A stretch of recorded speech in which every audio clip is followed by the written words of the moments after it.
Some people say love conquers all, but my in-laws proved that prejudice can be stronger than family ties.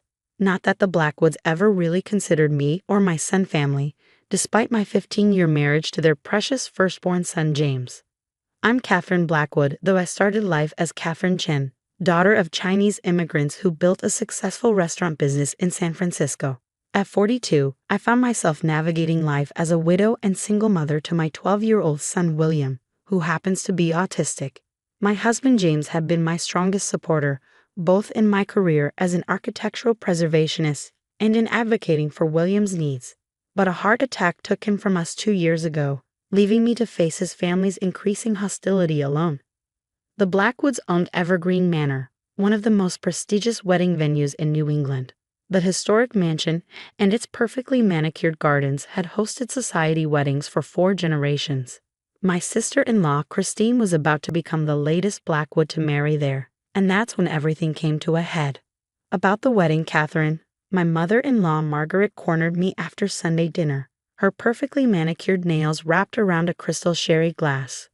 "We need to discuss William's involvement." I knew that tone. It was the same one she used when discussing the help or anyone else she considered beneath her. "What about it? He's excited about being part of his aunt's special day." Margaret's lips thinned. "That's just it. Christine wants a perfect society wedding. All the right people will be there. We can't have any disruptions." Disruptions? I kept my voice level, though my hands clenched in my lap. "William's been doing wonderfully with his therapy. He's learned so many coping strategies." "Catherine, dear, be realistic," Margaret interrupted. "We all know William struggles with loud noises and crowds, and his behaviors, they're not appropriate for such an important event." "His behaviors?" I could hear my voice rising. "You mean his stimming, his occasional need for quiet breaks? These are part of who he is." "And that's fine," Margaret said in a tone that suggested it was anything but fine, "for family gatherings and such. But this is different. The governor's family will be there. The senator's daughter is a bridesmaid. We simply can't risk William having one of his episodes."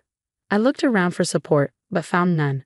George, my father-in-law, was suddenly very interested in his paper. Even Christine, who used to spend hours playing video games with William, wouldn't meet my eyes. "James would never have allowed this," I said quietly.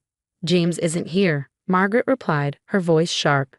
"And the Blackwood reputation is more important than your grandson." "Got it." I stood up, my chair scraping against the antique hardwood floors Margaret was so proud of. "William and I won't be attending." "Don't be dramatic," Margaret sighed. "Of course you should come. William can stay with that nice special needs sitter you use sometimes." I left without another word, driving home through tears of rage and grief. William was waiting up, despite the late hour, working on his latest architectural model. My brilliant, beautiful boy who saw the world in such unique ways, who could tell you the history and design features of every major building in Boston, who'd inherited his father's gentle heart and my love of historical preservation. "Bad dinner?" he asked, noticing my expression. William might struggle with some social cues, but he'd always been tuned into my emotions. "Just Grandma being Grandma," I said, sitting beside him to examine his model. "A perfect miniature of Evergreen Manor. This is beautiful, sweetheart." "Thanks." I used the original blueprints from Great-Grandpa's study to get all the details right. His hands fluttered excitedly as he pointed out various features. "Did you know the east wing was added in 1892? And look at these supporting arches." I froze.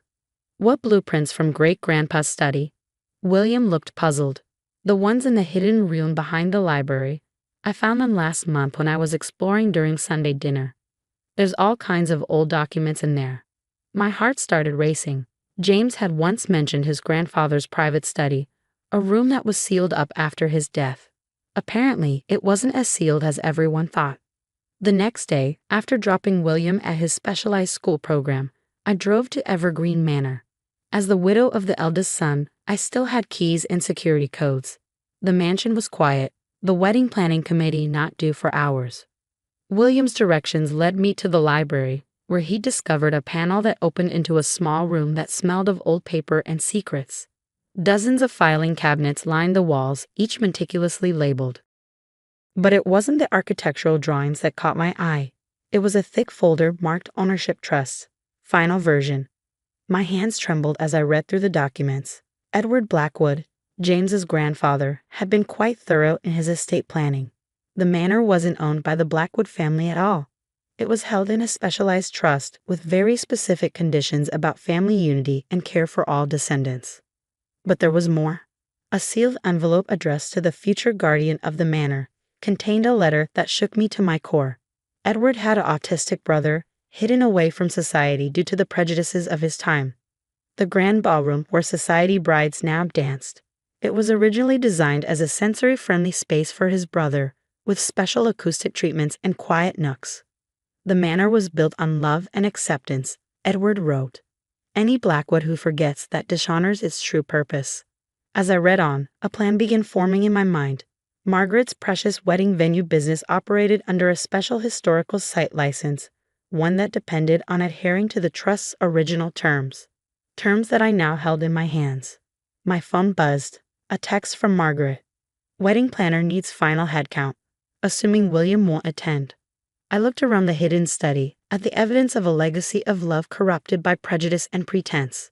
Time to restore this house to its true purpose, I whispered, thinking of my son's perfect architectural model, his deep connection to this place that should have been his heritage. Margaret had no idea what was coming. Evergreen Manor was at its most beautiful in the early morning light. I stood in the grand ballroom, watching dust motes dance in the sunbeams streaming through the original acoustically designed windows. William was right. His great-grandfather had been an architectural genius, creating spaces that were both stunning and sensory-conscious. The wedding was 3 days away, and the mansion buzzed with activity. Florists, caterers, and event staff scurried around, all under Margaret's imperious supervision. She nearly dropped her designer clipboard when she saw me. "Catherine, what are you doing here? The family brunch isn't until Sunday." "We need to talk," I interrupted. "All of us. Now." Something in my voice must have convinced her because 15 minutes later, the Blackwood family gathered in the manor's conference room.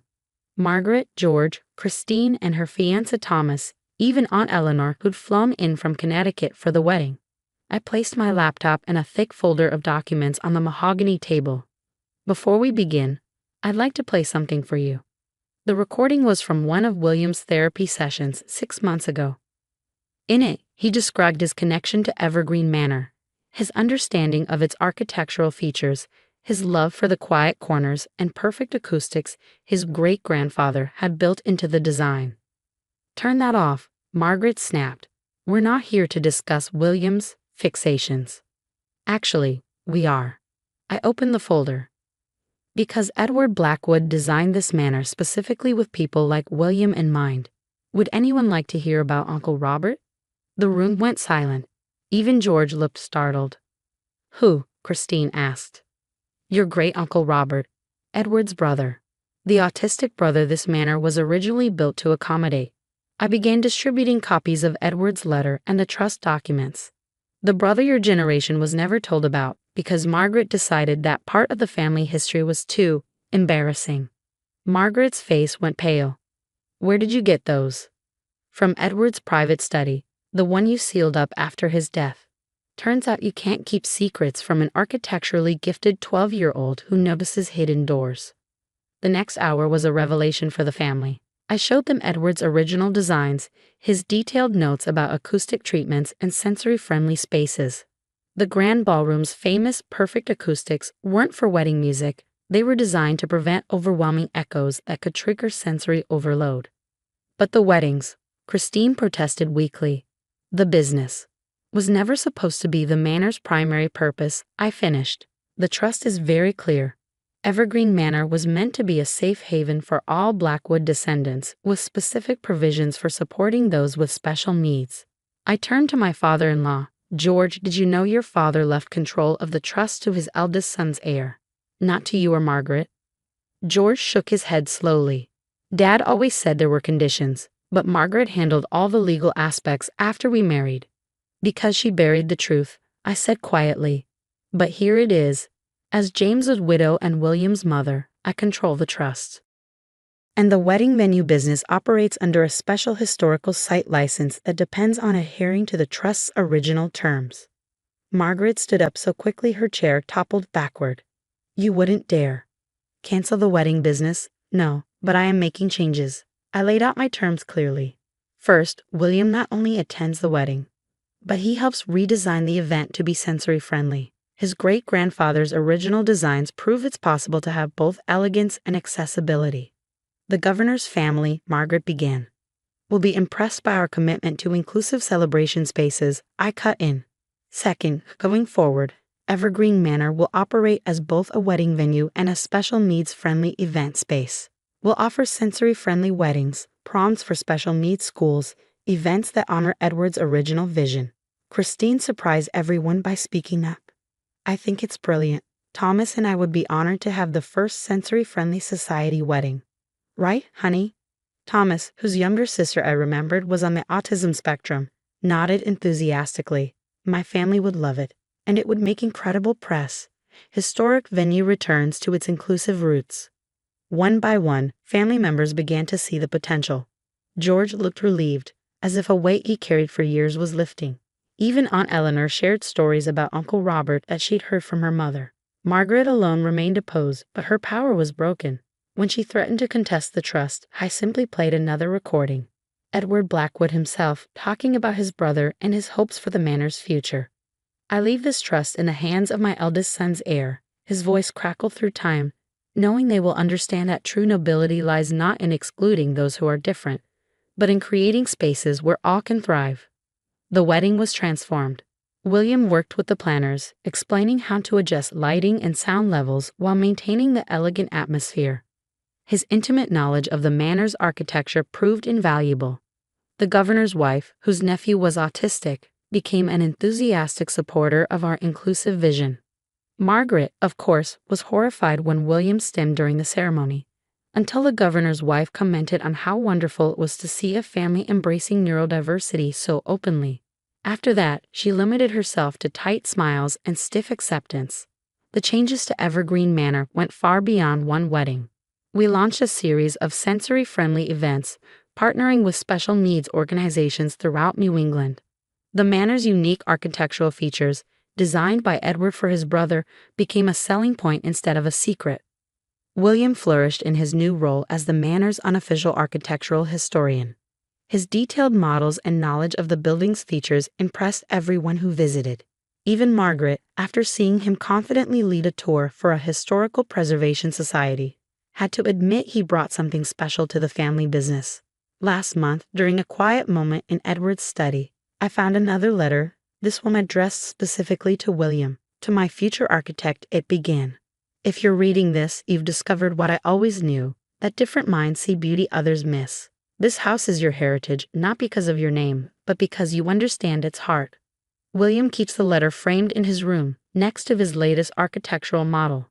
A design for a modern sensory-friendly event space inspired by his great-grandfather's work. Margaret still struggles with our new direction, but the success is undeniable. Evergreen Manor has become known as New England's premier venue for inclusive events. Our waiting list is longer than ever, and several other historic venues have consulted us about sensory-friendly renovations. Yesterday, I watched William showing a group of autistic teenagers the manor's hidden acoustic features. His hands danced with excitement as he explained the engineering principles, his audience completely engaged. In that moment, I saw Edward's vision fully realized, a space where difference isn't just accommodated, but celebrated. The portrait gallery has been updated.